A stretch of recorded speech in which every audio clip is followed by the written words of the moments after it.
Bismillahirrahmanirrahim. Assalamualaikum warahmatullahi wabarakatuh. Sahabat Joyo Santri Adventure. Oke sahabat semuanya, ini kita sebagai saya ya berposisi sebagai santri yang terus belajar, mencermati, mencari pelajaran dari dunia YouTube ya, dari dunia online.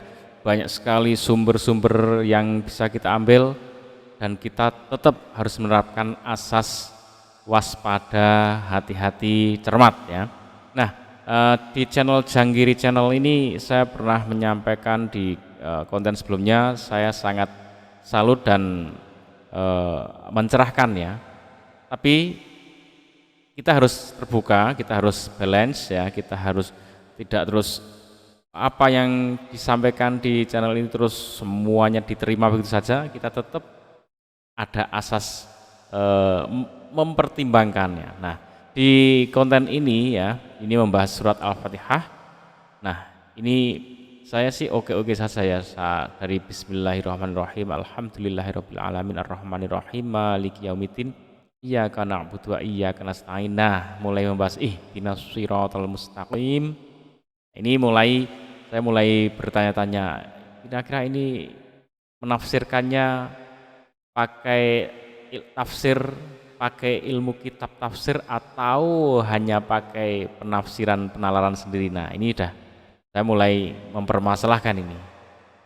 Dan saya temukan dari kalimatnya beliau ini di penjelasan selanjutnya, wah ini bahaya karena ini menjadi berdasarkan intuisi. Nah, ini nanti saya akan sampaikan di sisi mana yang saya mulai wah ini bahaya kalau intuisi ya. Karena ajaran Islam nggak boleh pakai intuisi, jelas fix harus apa yang Nabi kita ucapkan, apa yang Nabi kita perintahkan, ya udah ikut itu, nggak usah pakai penafsiran yang intuitif ya, itu nanti kreatif dan akan berbahaya jatuhnya. Oke, kita simak seperti ini. Shiratal mustaqim. Nah, ini baru ayat murni dari Gusti Allah untuk manusia. Ihdinas shiratal, ini yang lucu ini. Kok lucu ya, kalau udah tahu lucu. Begini, saya ulangi, makanya ada di grup WA. Mohon dong ayat 6 dan ayat 7 itu diulang, dibolak-balik terus, tapi dengan bahasa artinya. Jangan bahasa Arab, nanti nggak ketemu. Contoh, ini saya berbicara sebagai manusia. Nah, ini analogi loh. Ini berbicara sebagai sebagai subjek, sebagai Gusti Allah. Ini ayatnya Gusti Allah tapi khusus manusia. Ini ayatnya Gusti Allah khusus Gusti Allah. Ya. Bahasa Indonesianya ya. Umpamanya saya bertanya sama Gusti Allah, tunjukkanlah kami jalan yang lurus. Lah Gusti Allah kan langsung jawab, jalan yang lurus itu adalah jalan orang-orang yang kau beri nikmat. Berarti kan udah tahu, berarti kan memberi. Besoknya lagi tanya, tunjukkanlah kami jalan yang lurus. Gusti Allah jawab lagi, jalan yang lurus itu adalah jalan orang-orang yang kau beri nikmat. Udah tahu padahal, oh berarti jalan yang lurus itu adalah jalan orang-orang yang kau beri nikmat. Lah kalau sudah tahu, berarti kan tinggal melakukan. Lah kalau tanya lagi, lah kamu kok nanya mulu? Kenapa nggak dikerjakan? Jadi ayat 7 ini kita disuruh mengerjakan. Jalan yang lurus itu adalah jalan orang-orang yang engkau beri nikmat. Berarti memberi. Lah kalau bertanya lagi, kalau kita sudah tahu artinya kan nggak mungkin saya ngomong ini. Orang yang sudah tahu artinya, yang ada melakukan isinya, melakukan maknanya, oh berarti memberi. Berarti sudah tidak mengucapkan ini. Lah kalau mengucapkan nanti dibentak dong sama Gusti Allah. Lah kamu sudah tahu artinya, kok kenapa nggak melakukan, kok nanya mulu? Ah begitu maksudnya. Lah ini Oke ya, jadi teman-teman kalau yang bener-bener ngaji, yang bener-bener suka ngaji, apalagi kalian suka ngaji tafsir, mungkin kalian akan ngerti yang saya maksud ya. Jadi ini ditafsirkannya tuh mau pakai kitab-kitab tafsir atau dengan penalaran dan hati nurani intuisi. Nah, sebentar lagi kita akan nyampe mana yang benar-benar saya membuat waduh ini janggal kalau intuisi ya. Ya mengartikan letterlek ya. Jadi jalan yang engkau beri nikmat berarti memberi sedekah. Nah, ini di penafsiran yang lain ini beda ya, apalagi kalau Gus Bak menyampaikan dari Kiai Maimun Zubair, wah itu jelas kitabnya luar biasa dari referensinya ya. Ini kalian pasti akan dapati penafsiran yang berbeda. Nah, kalau itu sanadnya jelas ya. Kalau ini masih bertanya. Oke, nanti kalian cari sendiri ya apa yang saya maksud itu ya.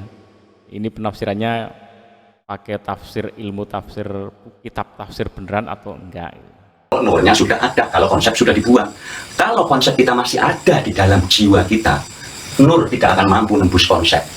Ya artinya ini adalah ayat 6 kalimat bertanya, ini adalah kalimat penjelasan disuruh melakukan.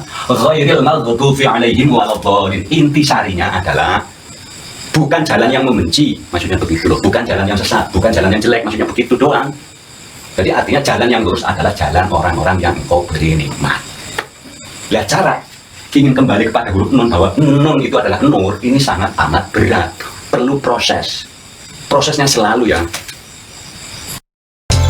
tahan napas, tanya langsung sama Gusti, guru sejati hati.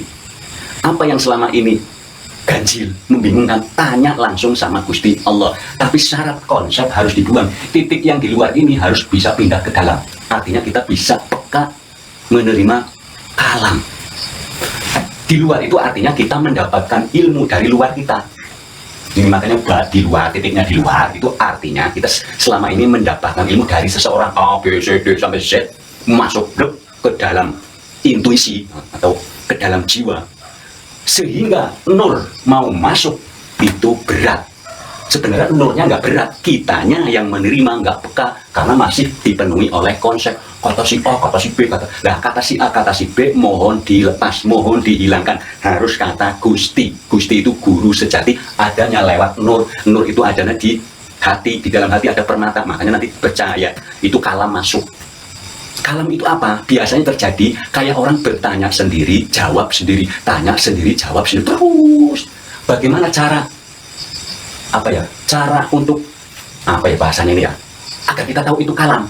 Contoh kita ngetes umpamanya, kalau ada orang mengetes saja, umpamanya ini malam, ini kan musim hujan, tanya sama Gusti Allah, Gusti Allah besok pagi jam 7 hujan apa enggak? Nah itu yang buat ngetes.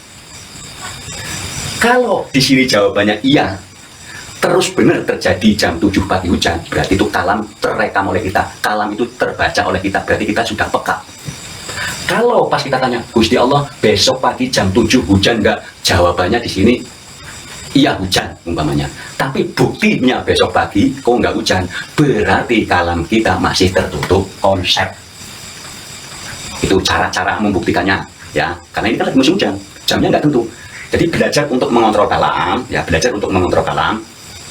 Ya Allah ya Rabbi, tahan napas tapi besok pagi jam 7 hujan enggak? Kalau di sini jawabannya dalam hati, lo nanya dalam hati hujan, ciriin besok buktikan hujan enggak? Di sini jawabannya hujan, besok kok jelas hujan jam 7 persis, berarti kalamnya sudah terbaca oleh kita, kalamnya masuk secara jelas. Tapi kalau di sini jawabannya hujan tapi besok buktinya enggak hujan, berarti kalamnya masih tertutup oleh konsep. Oke, saya tidak akan menjustifikasi ya. Jadi yang disampaikan Bapak ini banyak saya melihatnya itu oke, benar-benar saya pun cocok. Tapi di hal yang ini saya harus sorry to say ya. Saya harus mengatakan sorry, maaf.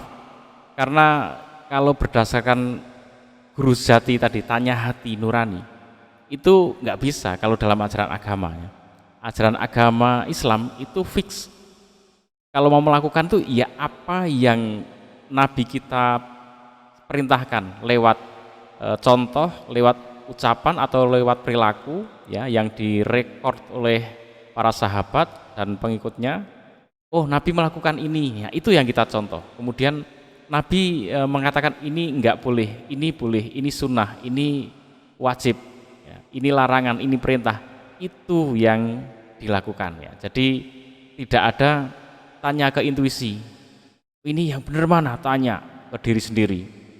Oh ketemu yang ini lagi, tanya. Masing-masing kalau orang mengandalkan intuisinya dalam melakukan ibadah, wah nanti akan coba loh. Menurut intuisi Pak ini melakukannya seperti ini, menurut intuisi Pak yang itu seperti ini, maka akan sangat kacau. Jadi ini menjadi kata kunci ya bagi saya pribadi ya. Teman-teman nggak harus mengikuti saya, nggak harus cocok dengan saya karena saya orang yang sedang belajar ya. Mempelajari itu kan Jadi orang yang menyampaikan ilmu di dunia YouTube seperti ini terbuka ya, terbuka. Siapapun akan menyimak, siapapun akan mengambil pelajaran apa yang baik, apa yang benar. Kalau nggak cocok orang juga nggak masalah tidak ngambilnya. Dan ya itu aja dari saya.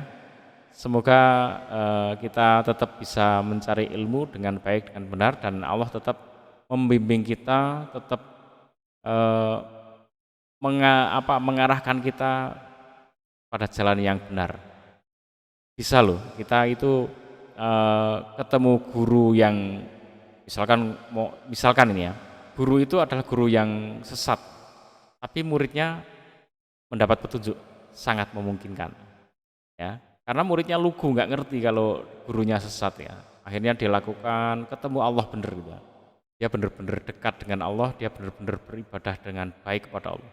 Padahal gurunya sesat dan pinginnya menyesatkan, ternyata muridnya lugu dan mendapat petunjuk. Itu pun menurut saya bisa. Tapi bisa mungkin ya kita cari ilmu lewat orang-orang terbaik yang jelas tadi ya, sanatnya, kitab-kitabnya gitu. Jadi memang kita harus punya basic teman-teman, kalau mau belajar kayak gini harus ada basic ya, dasar-dasar dalam ajaran Islam itu seperti apa, sehingga kita ya tidak semua harus kita telan ya, tidak semua kita harus terima apa adanya.